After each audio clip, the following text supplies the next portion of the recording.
Bem-vindos a mais um episódio de Truth Matters, A Verdade Importa. Aqui junto com Mackenzie Dribbett e Walter Weith, nós revelamos e expomos muitos dos mecanismos que influenciam os eventos ao redor do mundo. Em nosso último episódio, para aqueles que estavam aqui, nós falamos sobre um tema explosivo, o grande reinício, e destrinchamos muitos aspectos olhando para líderes mundiais, analisando qual era a linguagem comum e o tema entre esses indivíduos e as organizações que eles representam. Falamos sobre o Fórum Econômico Mundial, as Nações Unidas e o Fundo Monetário Internacional. E uma organização dentro das Nações Unidas chamada Boa Vontade Mundial. Nós paramos da última vez em um tópico muito explosivo, no qual Walter nos apresentou o conceito da adoração luciferiana dentro da ONU.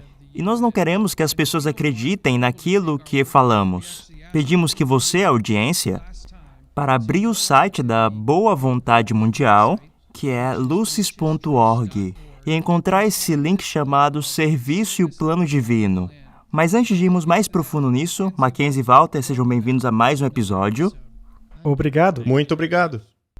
Bem, nós estamos caminhando e pisando em um território interessante. Para muitas pessoas, provavelmente, conheceram há pouco essas informações. Mas vamos reformular para eles que conclusões já obtivemos em relação à natureza espiritual das Nações Unidas. Walter, poderia nos ajudar a entender a mentalidade espiritual das Nações Unidas e alguns dos componentes espirituais que você percebeu na sua pesquisa dessa organização?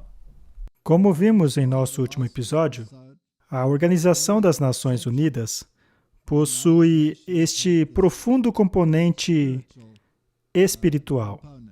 Desde o primeiro secretário-geral, tem havido uma linha bastante contínua de pensamento em termos de espiritualidade.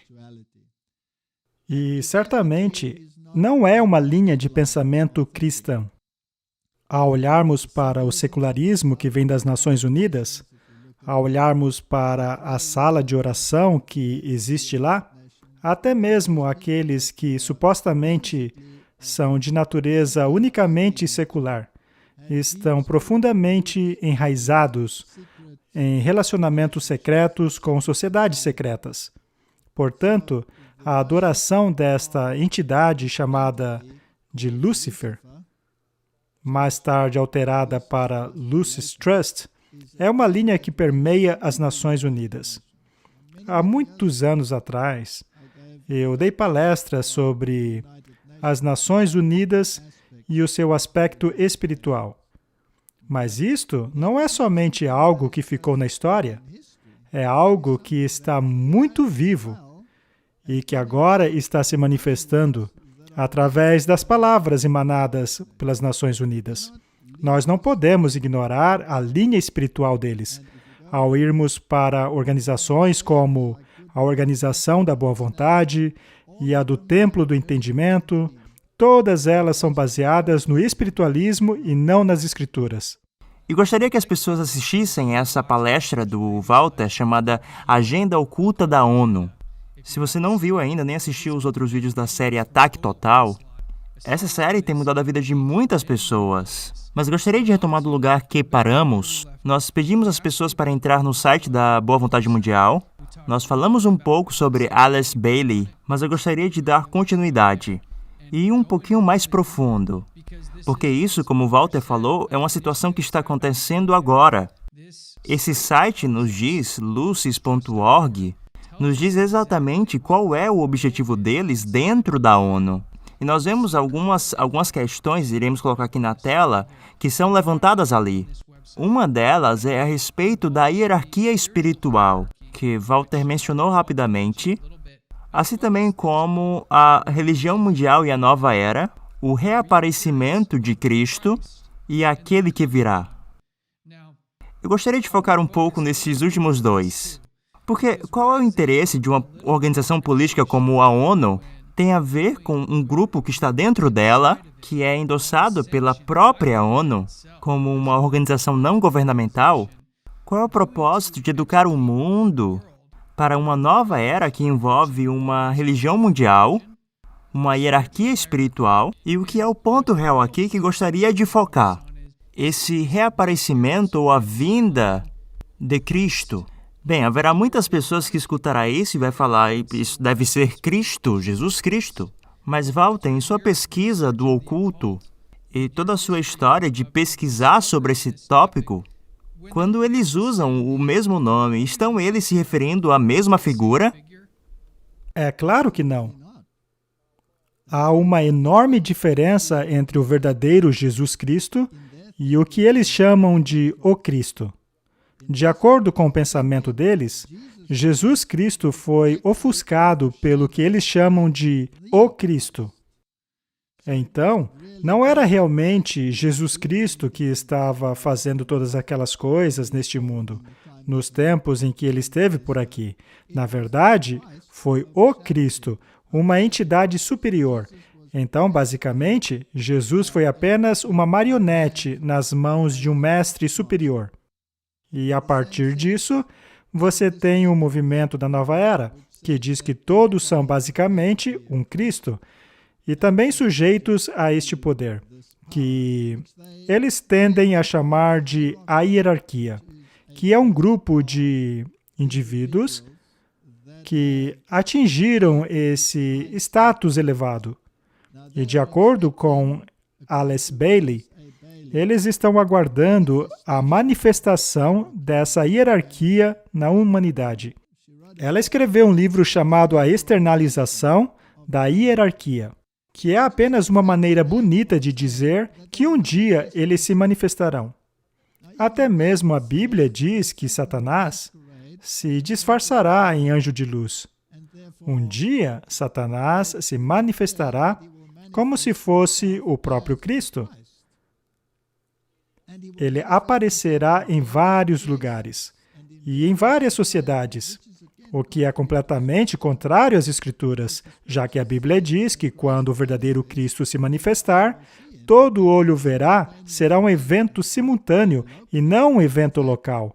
Na verdade, Jesus nos alertou a respeito disso, ao nos alertar de que quando disserem que Cristo está no deserto ou naquele quarto, não acreditem.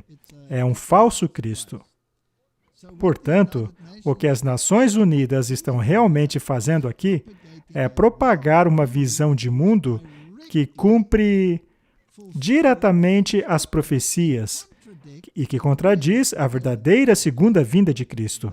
Eles estão ao lado dos luciferianos e não ao lado da verdade bíblica. E nós pudemos ver em nossos episódios anteriores sobre sociedades secretas e como elas influenciam as relações globais.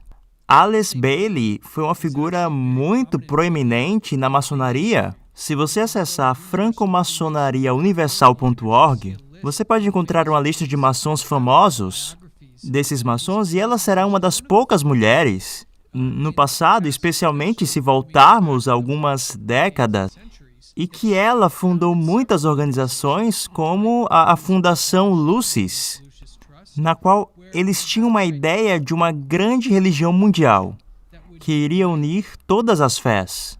Pode ter algumas pessoas falando, bem, ok, apenas uma pessoa. Ok, existe relação entre Lucis e a ONU, mas quando olhamos para outra pessoa dentro da ONU, um homem chamado Robert Mueller, ele estava responsável por criar algo chamado de Currículo Mundial da Educação, que, corrija-me se eu estiver errado, Walter, mas que foi a base para uma educação mundial. Ele foi uma figura muito proeminente na ONU. E ele baseou todo esse currículo mundial, que tinha um propósito de abranger a todos, o padrão pelo qual esse novo sistema mundial seria utilizado, seria esse currículo mundial de educação, que ele declarou abertamente que foi baseado nos ensinamentos de Alice Bailey. Poderia nos ajudar um pouco a entender o envolvimento de Miller com a ONU? E a ideia dele de criar esse currículo que é baseado nos princípios de uma bem conhecida adoradora luciferiana, Alice Bailey? O Miller era uma pessoa extremamente importante. Ele era o ponto central das Nações Unidas. Como você mencionou, ele introduziu o Currículo Mundial de Educação. E este currículo educacional se baseia em Alice Bailey. Ele dá impulso à agenda luciferiana. Esse sistema precisa se livrar do ensinamento das Escrituras, que ainda existe em muitas instituições e que estão enraizadas com o protestantismo. Eu acho impressionante que o papado, especialmente o Papa Francisco, pede por uma nova educação. E essa nova educação pedida por ele nada mais é do que o currículo educacional mundial maquiado com influência protestante. E é por isso que, recentemente, o presidente Macron, que é amigo do Papa Francisco, deixou bastante claro que a religião e o estudo da Bíblia será completamente removido do currículo. Ele disse que haverá somente uma forma de educação secular. Acontece que uma coisa dessa não existe. Uma vez que se remove a verdade, está se abrindo as portas para o engano. Se você remove uma forma de espiritualidade, isso irá automaticamente dar lugar a uma outra espiritualidade. Essa é a velha estratégia jesuíta de ensino contra ensino, que foi implementado para destruir a influência do protestantismo e que está sendo implantada em uma escala global. Bem, uma história incrível, mas não acaba apenas na história. Mas isso tem relações em comum com as pessoas comuns de hoje, com essa organização dentro da ONU, a própria ONU e a Fundação Lucis. Mackenzie, nos ajude a ter um pouco da noção o que podemos ver dessas pessoas proeminentes dentro dessa crise de saúde pública.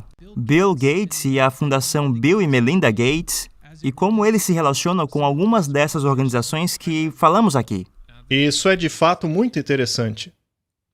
Temos visto muito o Bill Gates na mídia. Ele está incentivando a vacina. Ele já mencionou muitas vezes isso. Nós não vamos nos aprofundar aqui agora sobre isso, mas ele tem dado muitas palestras a respeito das pandemias futuras que ele acredita irão acontecer. Agora, o interessante é que há 5 anos atrás, ele fez essa mesma previsão. Os pontos de vista dele são bastante interessantes, principalmente aqueles a respeito da superpopulação. Mas um fator interessante é a sua conexão com as Nações Unidas. Ele teve um acordo de cooperação estabelecido em 2004 entre a Microsoft e as Nações Unidas, o que é muito interessante. Mas não é apenas isso.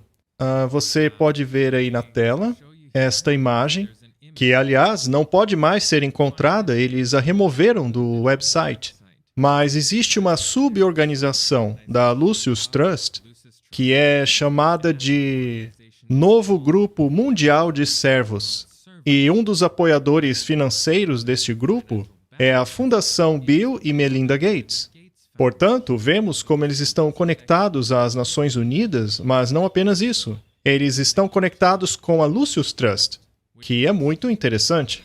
E qual é o papel? Porque eu fiz algumas pesquisas sobre Bill e Melinda durante esse período, porque eu estou um pouco interessado nessas conexões, agora que sabemos, e informando também a nossa audiência, como que essa hierarquia funciona e quem está no topo.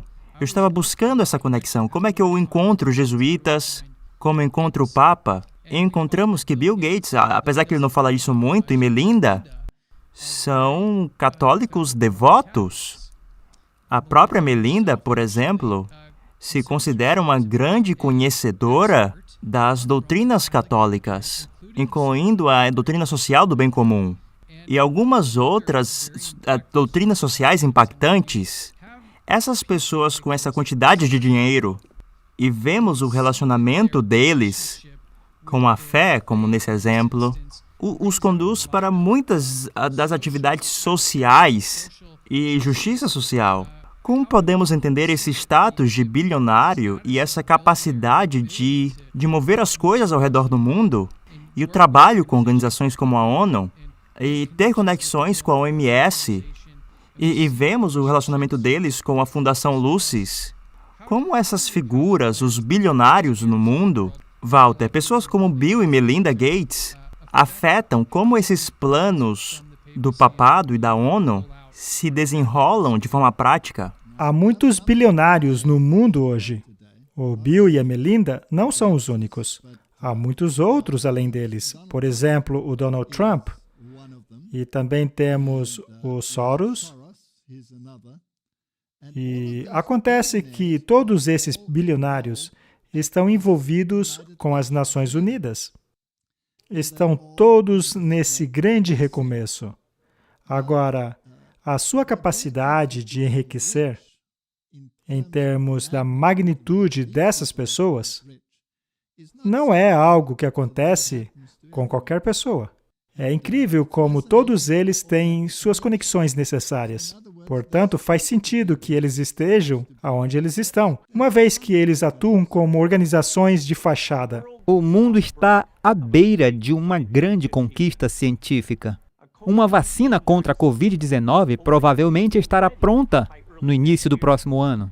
Na verdade, provavelmente teremos mais de uma vacina pronta. Estas vacinas nos permitirão salvar milhões de vidas.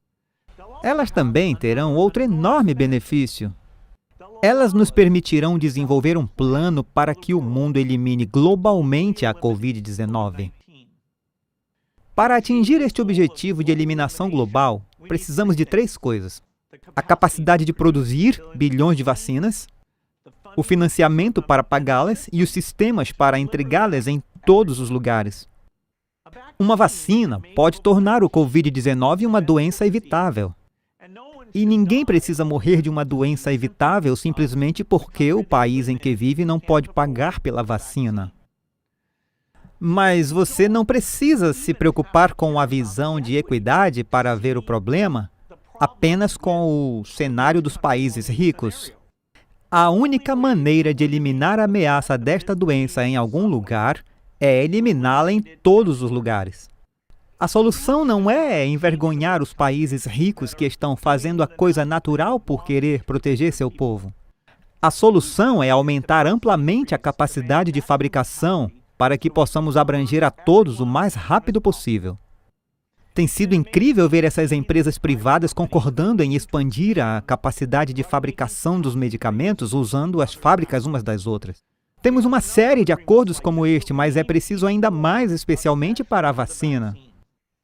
É por isso que hoje estou entusiasmado em anunciar um novo acordo conjunto assinado esta manhã por 16 empresas farmacêuticas e a Fundação Gates. Neste acordo, as empresas se comprometem, entre outras coisas, a aumentar a produção em uma velocidade sem precedentes e assegurar que as vacinas aprovadas cheguem a uma ampla distribuição o mais cedo possível. Eles não são apenas pessoas interessadas na filantropia e no bem-estar da humanidade. Essas pessoas estão relacionadas no mais alto nível por meio das sociedades das quais elas fazem parte, e a riqueza que aparentemente está em suas mãos, na minha humilde opinião, não pertence a eles. Essa riqueza é colocada nas mãos desses indivíduos, para que assim elas possam atuar como organizações de fachada e servirem como escudo. Veja o Bill Gates, por exemplo. Ele não está levando um monte de críticas por causa das vacinas? O mundo protestante não está fazendo muitos ataques a ele, relacionando a marca da besta? E, aliás, a distorção que eles fazem da marca da besta não é uma doutrina protestante. Isso é a ação dos jesuítas. Mas o Bill Gates é apenas um para-raio. Enquanto ele está aí na mídia levando todas as pancadas, o verdadeiro mestre das marionetes está controlando tudo. O plano deles é inculcar na mente das pessoas um falso anticristo, uma falsa marca da besta, relacionando a um indivíduo extremamente rico, tornando assim essa disparidade entre rico e pobre ainda mais relevante. E apresentam essas pessoas como filantropos, como pessoas que querem o bem da humanidade, quando, na verdade, as evidências mostram que eles têm uma agenda totalmente diferente.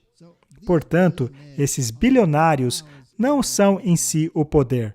Esses bilionários que hoje financiam as Nações Unidas, uma vez que nações rebeldes como os Estados Unidos, sob o governo de Trump, retirou o seu suposto financiamento das Nações Unidas, esses bilionários, então, estariam fazendo esse papel. Mas isso é parte do plano, é apenas uma estratégia de para-raio, para desviar o raio do verdadeiro mestre das marionetes. E você disse muito bem, todos eles estão conectados a Roma, já que todos eles frequentam reuniões sediadas em Roma para discutir essas questões. Isso não é coincidência. Se visitarmos o site da Fundação Bill e Melinda Gates, veremos que o seu chefe executivo, Mark Sussman, eu vou ler direto da página. Diz assim: Mark se juntou às Nações Unidas quando fazia parte dos esforços para a implementação dos Objetivos de Desenvolvimento do Milênio, sob a então liderança do secretário-geral Kofi Annan. Ele ocupou diversos cargos nas Nações Unidas durante seu mandato de 6 anos, o que inclui conselheiro sênior para Política e Comunicações Estratégicas no escritório do secretário-geral e diretor de políticas no escritório do administrador do Programa de Desenvolvimento das Nações Unidas. Portanto, até mesmo as pessoas dentro da organização Bill e Melinda Gates vieram das Nações Unidas. Bem, os laços são facilmente encontrados. Nós não estamos especulando, não estamos fazendo conjecturas. Estamos tentando oferecer uma linha coerente de informação para você entender como esses componentes se encaixam. Mas existe ainda um componente que não levantamos, mas gostaria de falar agora. Nós olhamos para o componente espiritual, olhamos para o componente financeiro, olhamos também para o componente político ou civil, mas tem um grupo que talvez não seja muito conhecido e gostaria de levantar um pouco da atenção sobre eles, que engloba o componente social desse sistema. E essa é uma organização chamada o Clube de Roma. E tem algo bem interessante por trás desses think tanks, esses grupos de pesquisa. Você tem grupos desse tipo em todo o mundo, e esse é um dos mais antigos, e o mais consolidado e o mais prestigiado. Mackenzie, nos ajude a entender um pouquinho do Clube de Roma e como se relaciona com as coisas que estamos falando aqui. O Clube de Roma é um grupo de pessoas muito interessante. Apenas ao lermos diretamente de sua página, ali na seção Sobre Nós, vemos que o clube é constituído de muitos líderes de Estado, cientistas respeitados. É uma organização muito grande que começou em Roma, e por isso é chamada de Clube de Roma. E, basicamente, a sua linha de pensamento visa os resultados sociais, ou o aspecto social do mundo. Então, o que temos aqui? Temos o pessoal do dinheiro, que são os Bilderbergs. Temos o Clube de Roma, que são os caras que lidam com a parte social do mundo. E existem declarações muito interessantes de um livro que tenho aqui mesmo, em minhas mãos. Ele é chamado de 2052. Como nós temos o livro em mãos, nós vamos citar dele. Há muitas informações interessantes, mas ao mesmo tempo assustadoras dentro deste livro. Mas este não é o único livro do autor. Também temos esse, Os Limites do Crescimento. E antes de lermos algumas citações destes livros, eu gostaria de mostrar um vídeo que faz referência a este grupo e do seu, podemos chamar de estudo, chamado Os Limites do Crescimento.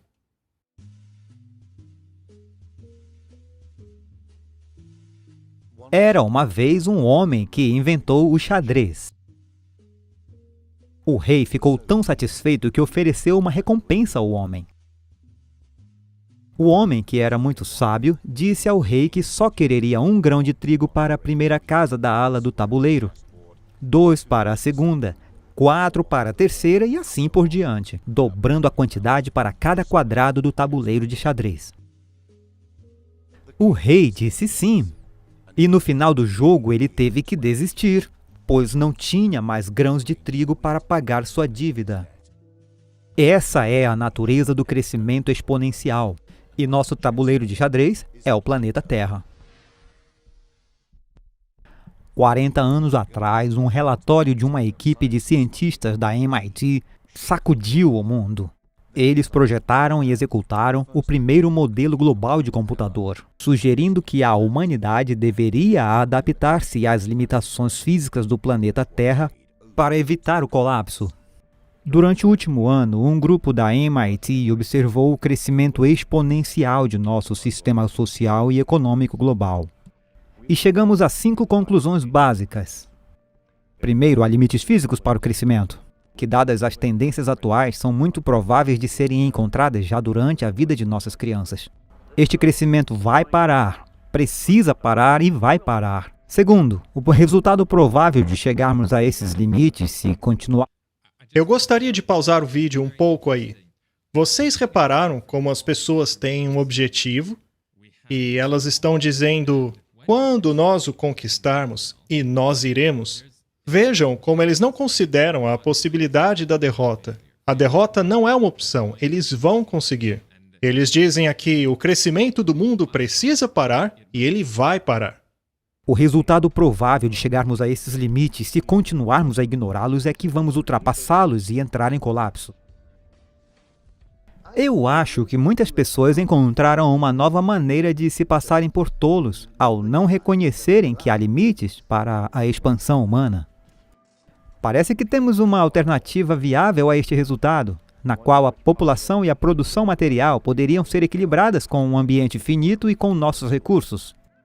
Aprendemos que mais não é necessariamente o melhor, mas mesmo nossa grande nação tem que reconhecer seus limites. A quarta conclusão é que, de forma realista, serão necessários 50, 100 anos ou mais para chegar a essa alternativa de forma ordenada.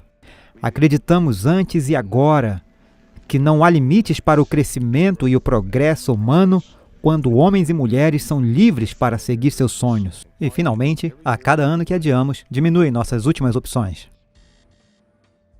O relatório foi publicado em um livro intitulado Os Limites do Crescimento, que se revelou o mais controverso best-seller ambientalista de todos os tempos. Não pode haver dúvidas sobre o assunto que gerou mais controvérsia entre os cientistas durante os últimos 12 meses. Me refiro, é claro, à perspectiva de desgraça para o homem por causa da poluição devido ao uso excessivo dos recursos por parte da população. Bem, eu acho que as conclusões do estudo estão completamente erradas. Se você verificar o que acontece se variarmos todas as suas suposições em conjunto, então eu entendo pelas unidades de pesquisa de política científica que realmente estão verificando seu modelo que a catástrofe desaparece por completo. É interessante que eu passei toda a última sexta-feira com o Instituto de Pesquisa de Política Científica e não indiquei isso. Bem, estamos desenvolvendo um debate. Quem falou com eles por último? Eu falei esta manhã. Depois de 40 anos de luta por sua mensagem, os autores se reuniram onde a saga Os Limites do Crescimento começou. Quais opções eles acham que nós temos hoje? Há 40 anos ainda era teoricamente possível desacelerar as coisas e chegar a um equilíbrio. Agora isso não é mais possível. Nós estamos entrando em um período de declínio descontrolado. Precisamos agora focar especificamente na questão da resiliência. Se atravessarmos este período de declínio sem presciência e sem preparação, eu temo que isso removerá muitos de nossos valores fundamentais. A necessidade é de ação rápida e forte para evitar os problemas que já estão aqui, e isso vai piorar no futuro. O horrível fato é que a democracia e o capitalismo não irão resolver esses problemas. Precisamos de uma mudança paradigmática fundamental na área governamental. Portanto, é no âmbito nacional e internacional que se deve debater quando se está olhando para o futuro. Particularmente, eu sou um otimista. Eu acredito no brilhantismo do ser humano. 40 anos atrás, você duvidaria um pouco disso, mas eu acredito que os humanos são brilhantes. Eu não me considero melhor que qualquer outro ser humano, mas eu tenho vivido por 20 anos nesse modelo global e eu posso ver e instintivamente entendo o resultado global das ações pessoais que eu tomo.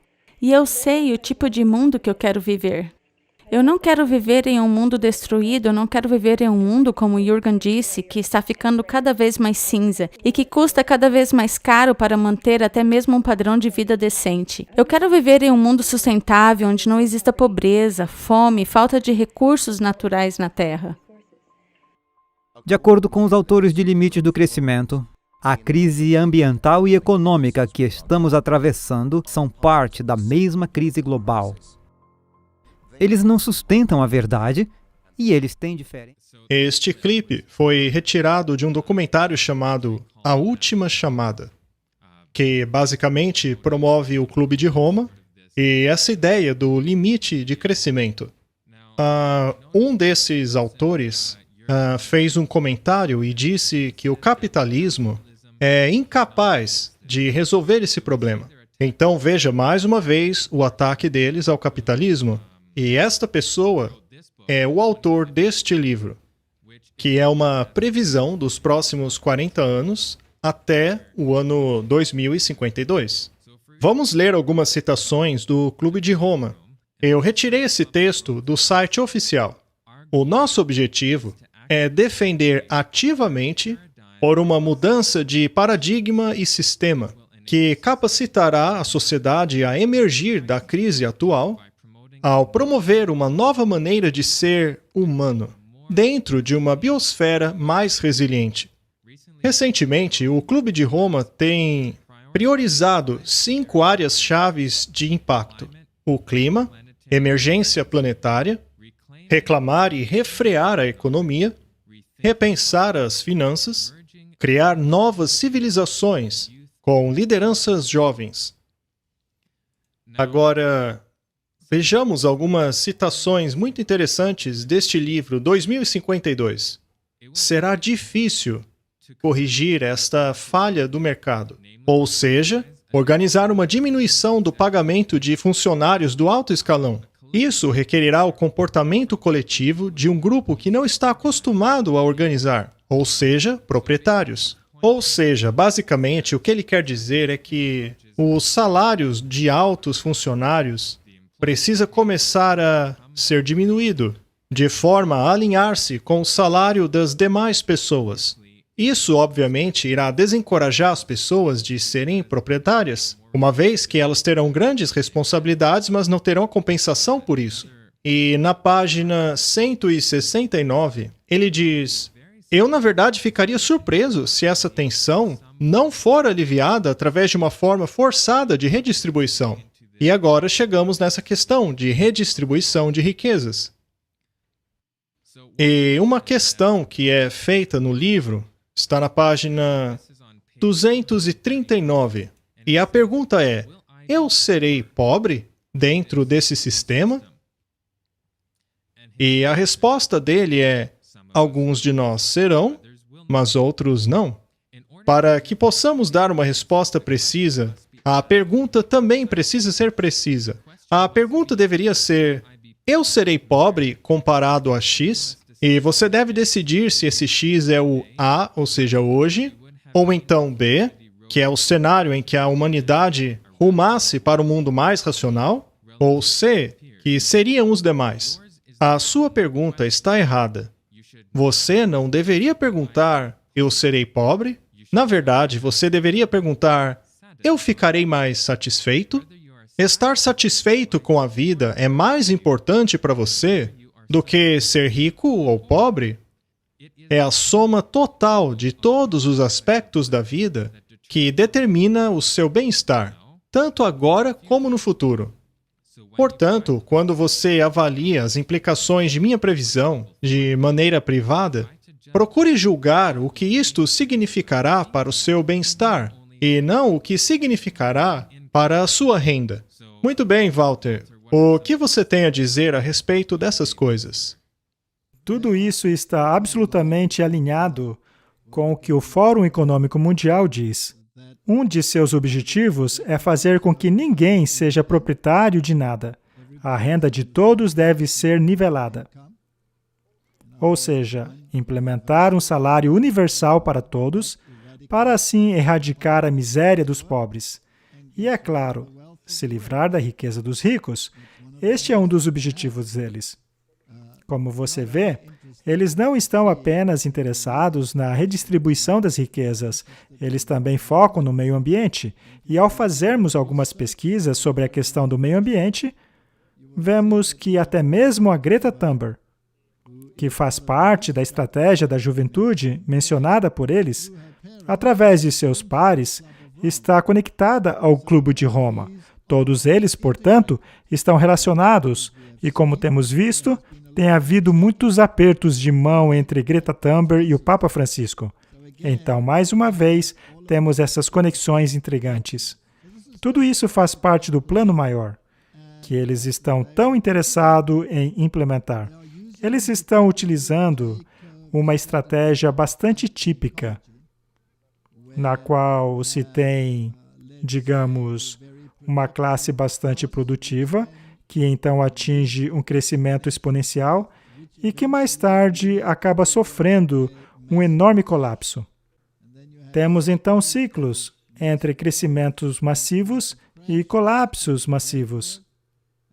Eles estão aplicando esta estratégia no mundo e, ao mesmo tempo, dizendo que a humanidade precisa de um equilíbrio.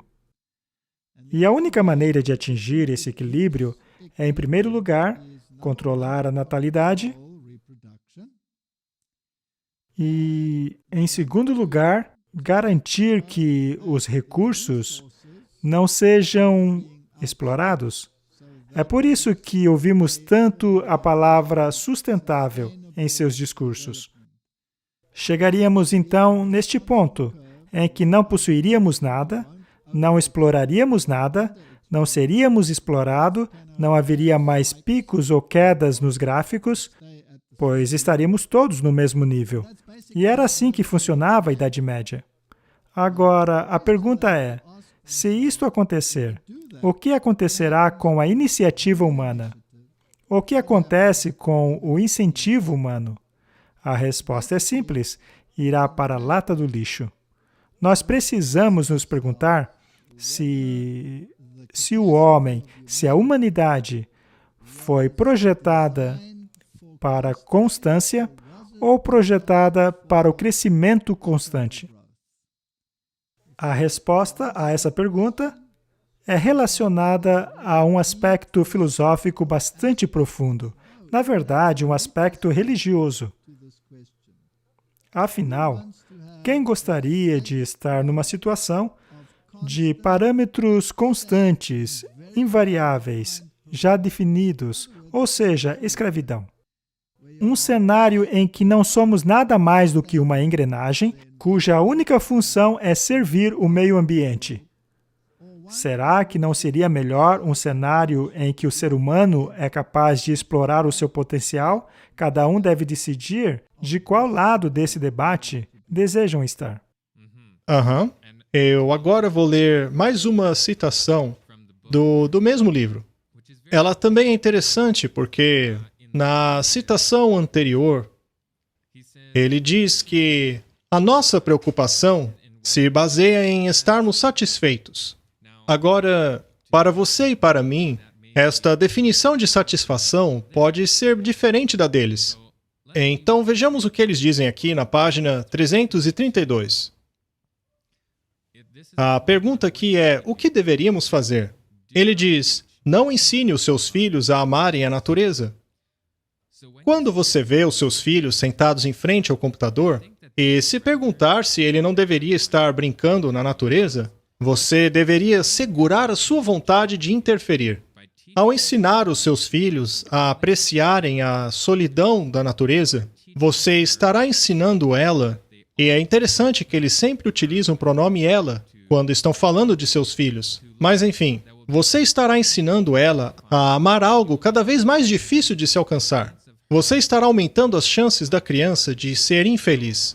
Ou seja, segundo eles, Nós ensinamos a satisfação aos nossos filhos ao não incentivá-los a ter algo que não poderão ter. Agora, mais à frente, na mesma seção do livro, diz assim: essa transferência de valores é benéfica, no senso de ensinar a criança a amar o ambiente no qual elas vivem, mas somente se a sociedade evoluir gradualmente.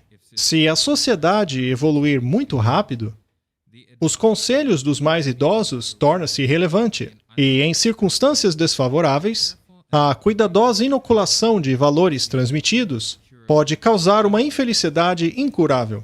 E mais ali no final da página, diz assim: seria muito melhor nutrir uma nova geração que encontre paz, calma e satisfação na vida agitada das megacidades e com uma música interminável sendo canalizada aos seus ouvidos.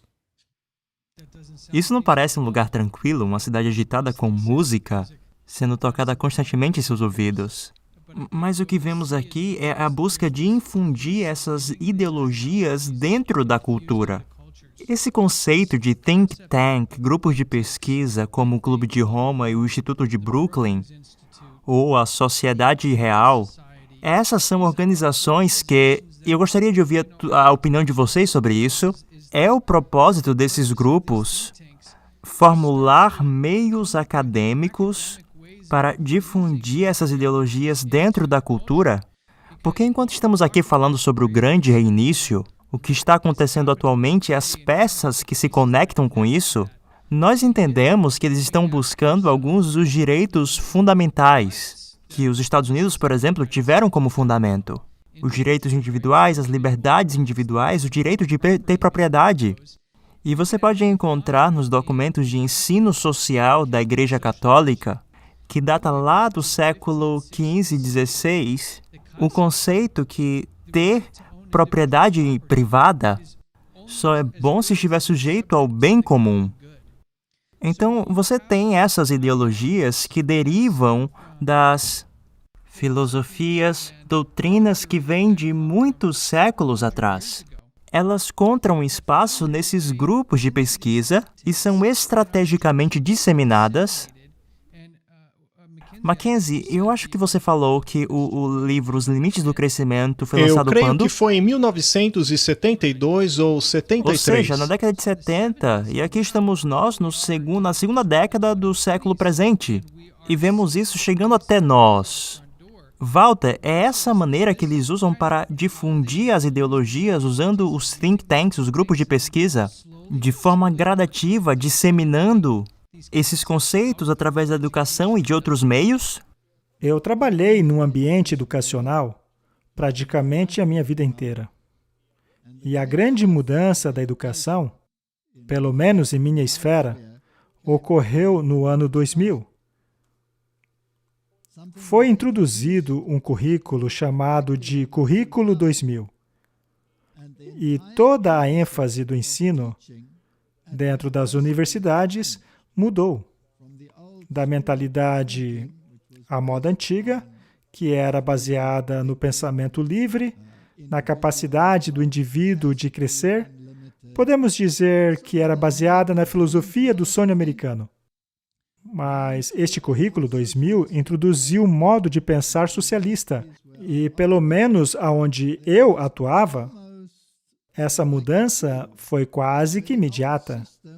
Em um período muito curto de tempo, a mentalidade antiga foi desmantelada e substituída por uma socialista, que possuía discursos marxistas extremamente pesados, que passou a ser gradualmente ajustada, de forma que terminamos com um tipo de educação que temos hoje.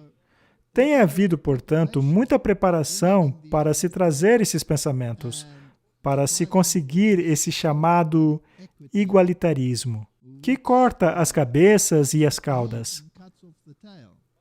Mas isso não ocorre apenas ao nível do indivíduo, mas também ao nível nacional. E as guerras têm tudo a ver com isso. Não se pode ter uma nação que invada as nações vizinhas. Todas precisam estar no mesmo nível. ao considerarmos os tumultos na Europa, em que cada nação tentava exercer supremacia sobre a outra, até chegarmos às guerras napoleônicas, em que uma nação tenta impor a sua vontade, e então temos o surgimento da Alemanha nazista, no qual a nação com maior poder econômico precisava ser domada e colocada no mesmo nível filosófico das outras nações. Isso resultou mais tarde na União da Europa, em que todos têm uma mesma voz. Mas alguns precisam financiar essa voz mais do que outros. Estes, então, têm que ser explorados, para que haja igualdade no nível deles. Isso, então, ocorre no nível nacional, só que hoje estão fazendo a mesma coisa em um nível individual. Haverá muitas pessoas que se sentirão cerceadas, se sentirão oprimidas, e, ao mesmo tempo, haverá milhões e milhões de pessoas, ou seja, os pobres, que se sentirão elevados. E a lei das massas implementará esse sistema, já que os números favorecerão o sistema. Isso é um conceito tão interessante, pois, se isso for verdade, podemos ver as coisas que estão sendo ditas agora e ver como elas se desenvolverão no futuro nesse livro 2052. Ele nos dá um mapa em direção a menos e menos daquilo que aqueles que vivem nas nações chamadas ricas estão acostumados. Um certo padrão de vida que será demonizado e parte por parte desmontado. E talvez algumas pessoas estejam pensando, bem, isso é tudo muito teórico e não muito prático. Mas, na verdade, existe um documento chamado Declaração de Vancouver sobre os Assentamentos Humanos, que traz tudo isso à vista e torna tudo uma aplicação mais prática, mais do que uma posição ideológica de um grupo de pesquisa. Mackenzie, você trouxe o documento. O que esse documento, chamado de Declaração de Vancouver sobre Assentamentos Humanos, fala em relação a algo tão fundamental como o direito à propriedade privada? Muito bem. Se nós voltarmos um pouco em nossa conversa, vemos que existe essa agenda chamada 2030. Nós mencionamos ela no episódio anterior. E nós vemos isso até mesmo naquele clipe do George Bush Sr., a Agenda 21. A Agenda 21 foi sediada no Rio de Janeiro. Foi chamada de o Encontro do Rio, no qual eles apresentaram este documento chamado Agenda 21. E este documento, basicamente, era um ato climático que delineava como eles implementariam aquilo na sociedade, nesta nova ordem. É a isso que o George Bush se referia quando disse a nova ordem mundial. E então ela foi ajustada, ou melhor, renomeada, para a Agenda 2030. Agora, precisa haver uma aplicação local para todas essas coisas. E se você é canadense, você provavelmente está se perguntando se isso realmente é algo que vai acontecer. Então, nesta Declaração de Vancouver, que citaremos agora mesmo, fala sobre terras, sobre propriedade de terras. Isso está na seção D, chamada Terra, no item 10º da agenda. Eu peço que prestem bastante atenção nas palavras aqui. A Terra, por causa de sua natureza única e do papel crucial que exerce nos negócios humanos, não pode ser tratado como um bem ordinário. Portanto, a Terra não é algo que você simplesmente pode comprar e possuir. Controlada por indivíduos e sujeita às pressões e ineficiências do mercado. A propriedade de terra privada também é um instrumento principal de acumulação e concentração de riqueza e, portanto, contribui para a injustiça social.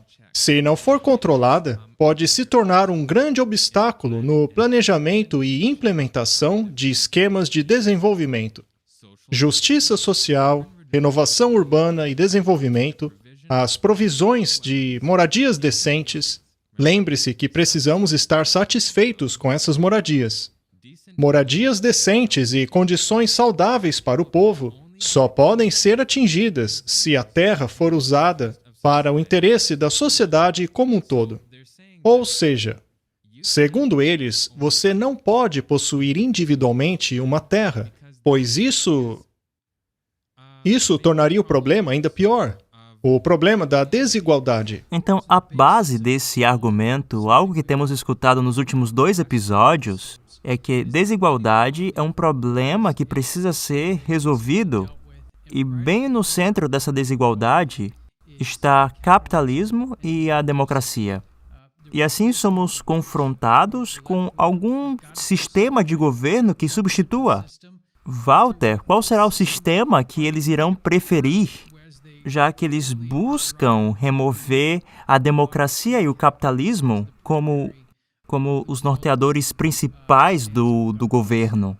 Isso daí é pura justiça social católica. Isto é a Fratelli Tutti aplicada em seu grau máximo. É isso que eles querem. Agora, isso não começou recentemente.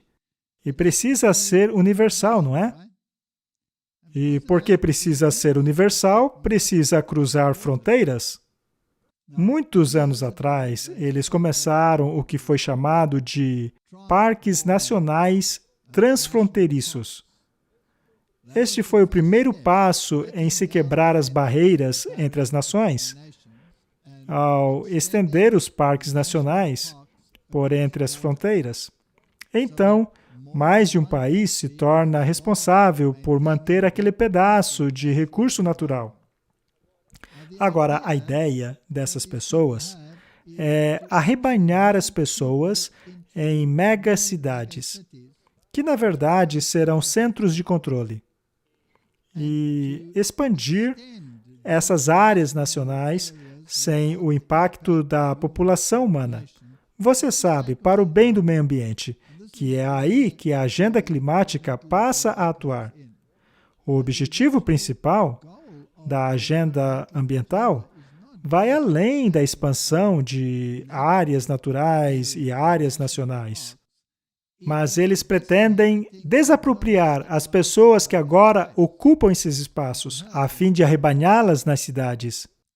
Você não acha interessante que, no mundo, existam megacidades que foram construídas e, no entanto, estão desocupadas? Veja essa cidade na China, por exemplo. Elas, com certeza, não foram construídas sem razão alguma.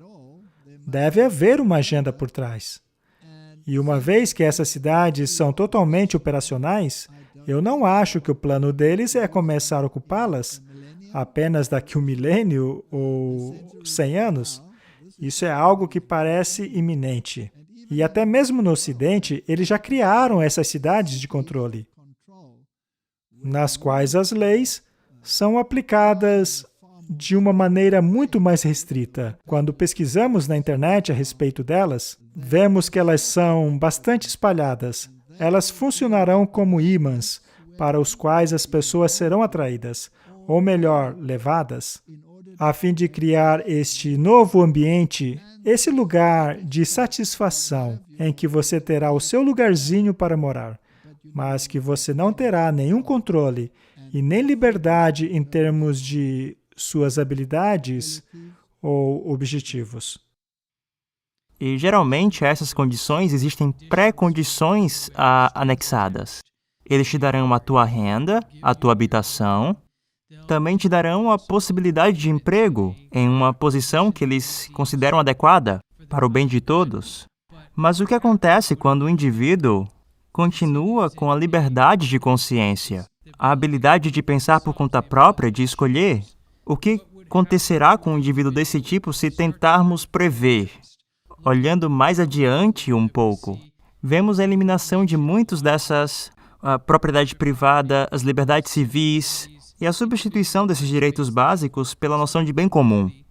E o que vai acontecer com o indivíduo que se levantar contra isso, contra a estrutura do bem comum da comunidade? Ele deverá ir para o campo de reeducação, que alguns preferem chamar de campo de concentração. E sempre que falamos desses assuntos, as pessoas gritam: conspiração, conspiração. Mas dê uma olhada para ver quantos desses campos já foram construídos por causa do Covid-19. Essas instituições já existem há um bom tempo. Tem havido uma preparação por trás da cortina em relação a essas coisas que não tem precedentes na história humana. Todos os continentes possuem esses campos. E eles não foram construídos apenas para ser, digamos, monumentos. Eles foram construídos para serem usados. E já estão conversando sobre isso em termos da vacina e que as pessoas precisam ser realocadas para esses lugares. Isso no caso delas não cooperarem de acordo com as leis que foram criadas. Mas não há um melhor exemplo disso, sem precisar conspiração, mas ver o que está acontecendo nos 2 últimos anos na China continental para a população muçulmana dos uigures. Esse grupo de pessoas, Walter, tem sido colocado naquilo que você descreveu, campos de reeducação.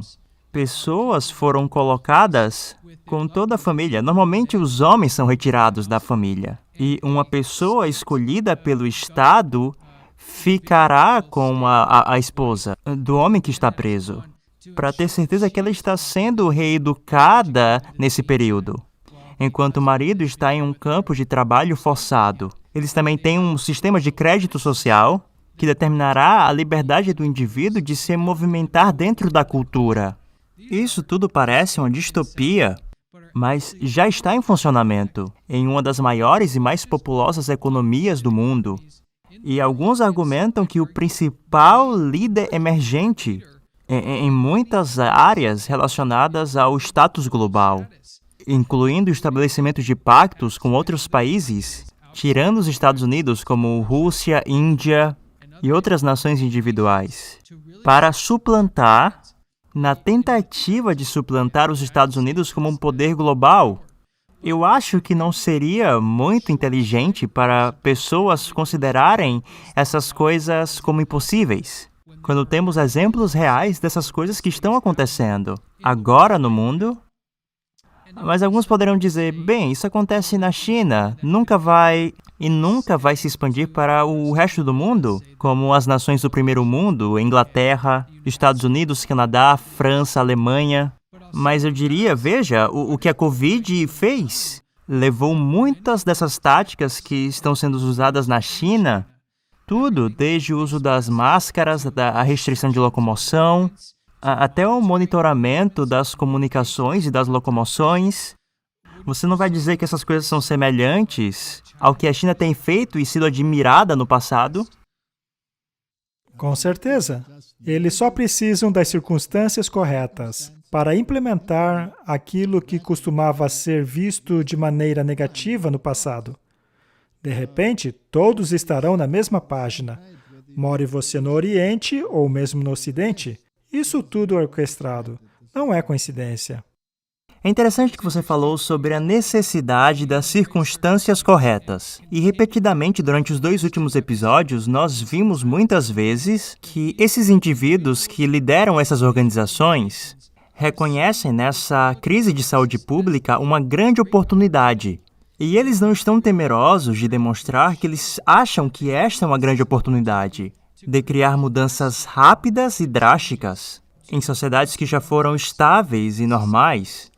E falamos sobre a China e seus elementos que podem se expandir por todo o mundo.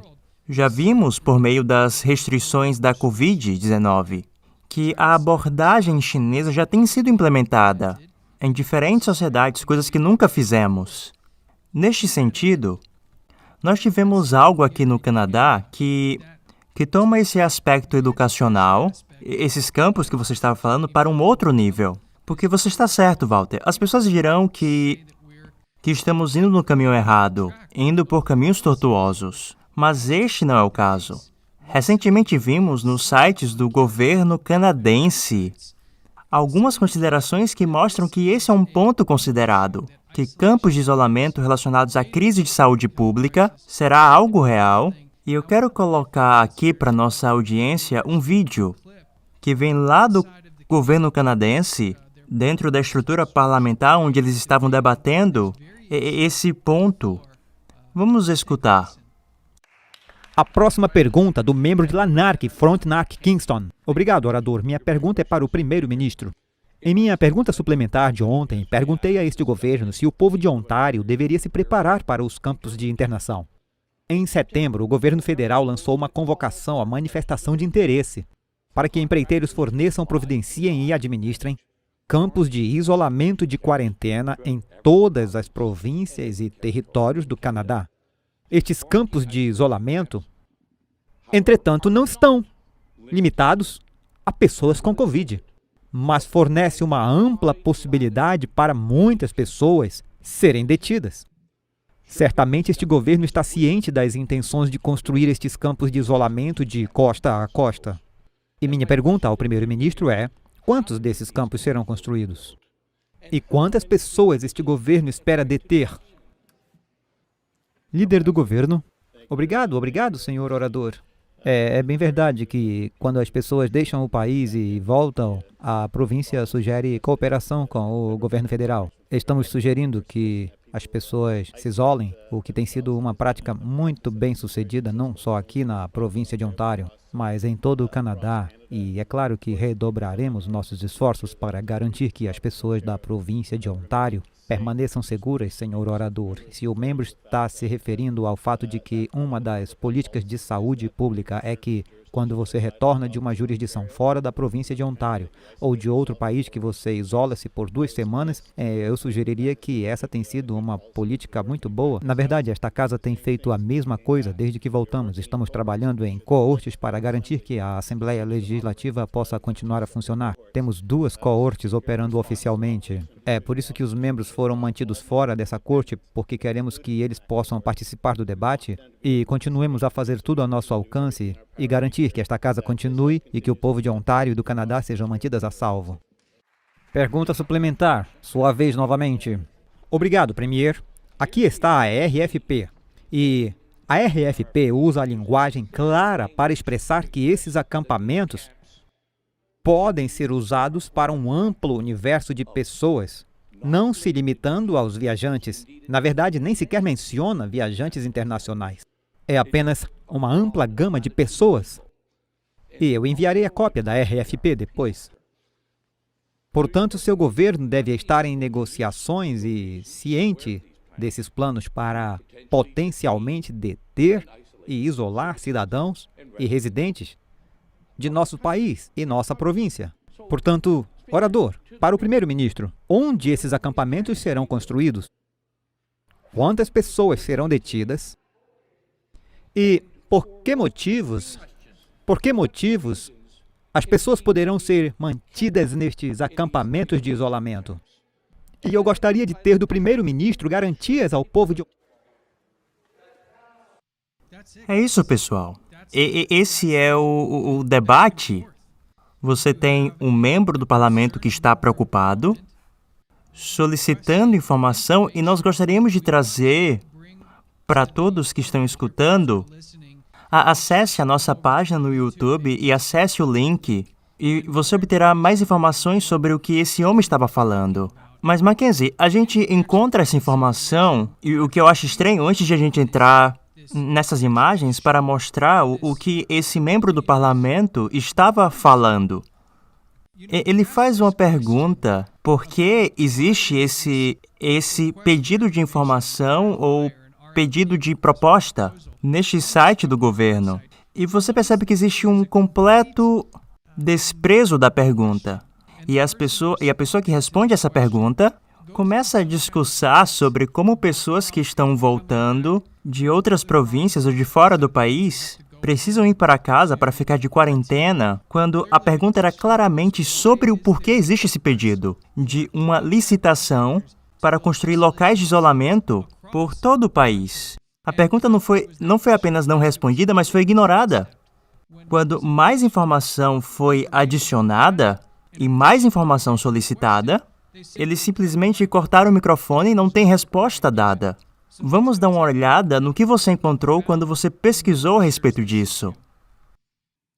Isso é muito interessante porque tudo o que você precisa fazer é acessar o site Compre e Venda do Canadá. É um site do governo. E isso aqui é sobre locais de isolamento. Agora, o interessante é que eles tiraram isso aqui do ar. Foi retirado do site. Mas nós temos aqui alguns prints de tela e poderemos ver mais alguns detalhes. Então, em alguns dos detalhes aqui, se lermos aqui, bem no meio, o governo do Canadá está cogitando fazer uso de um serviço terceirizado para os locais de confinamento federais, que serão utilizados para abrigar e cuidar de pessoas no âmbito da saúde, assim como outras demandas do governo associadas à resposta ao Covid-19. O governo está aguardando um posicionamento dos serviços terceirizados e estudar as opções no que tange à operação dos serviços associados a estes locais. O propósito deste requerimento por informações é obter um feedback de provedores de serviço em potencial, para assim desenvolver uma estratégia para a futura administração desses locais. Então, neste texto, vemos claramente que esses locais não se reservam apenas para tratar de pessoas com Covid, mas também poderia ser usado para outros propósitos. Isso, portanto, é bastante real e não vamos ler tudo agora, mas fica claro que é algo real. Estava lá no site do governo do Canadá. Portanto, isto não pode ser rechaçado como conjectura ou algo que foi simplesmente inventado, mas é algo que consta nos documentos. E a linguagem que me preocupa, eu gostaria do teu comentário, Walter, como alguém que já viu muitos documentos vindos de lugares diferentes, inclusive de dentro do governo. Quando nós vemos essas medidas abrangentes em uma linguagem muito ampla, eu já trabalhei com contratos por muito tempo e eu percebo quando eu vejo para a saúde pública e para outros requerimentos federais relacionados. Isso pode incluir qualquer coisa que o governo queira requerir, como uma resposta à pandemia do Covid-19. Pode ser considerada como legítima para o uso desses campos de isolamento. Estou olhando de forma correta? Reeducação. É disso que se trata. Ou você se adequa a essa nova realidade, esse novo recomeço criado por eles, a essa nova realidade, ou você é isolado. Eles utilizarão incentivos, muitas pessoas terão suas dívidas perdoadas, caso se conformem a essa nova diretriz. Elas não serão donas de nada, mas pelo menos serão felizes, não é? Elas vão se conformar. Agora, eu acho interessante que eles falam sobre construir essas coisas, mas na verdade, se você pesquisar um pouco na história, você verá que já estão construídos. Bem, isso deve trazer conforto para todos nesse ponto do jogo, onde literalmente, semanalmente, parece que as coisas estão mudando para pior, não melhor. Bem, mas isso nos leva para o final do nosso episódio. Esperamos que você que está assistindo, nos escutando, tenha tido a oportunidade de aprender algo referente ao grande reinício, tenham tido a chance de compreender quem está por trás disso e por quê, de ver o componente espiritual, que é muito real, que está operando por trás de tudo e está presente nessas organizações. E compreender os mecanismos sociais que estão conectados com o que está acontecendo e por que esse grande reinício pode ser algo relacionado com cada um de nós individualmente. Como sempre fazemos isso para informar e educar, não para promover o pânico ou o medo. Aliás, em breve falaremos sobre o que você e sua família podem fazer para se preparar e ter a esperança que algo melhor está vindo no futuro. Walter e Mackenzie, admiramos a profundidade com que vocês trataram esses temas importantes. Obrigado. Obrigado. Obrigado. Esperamos vocês no próximo episódio. Em breve estaremos olhando na próxima fase desse plano, que inclui algo chamado a economia de Francesco e outras coisas relacionadas a essas questões. Obrigado por estar conosco. Até mais.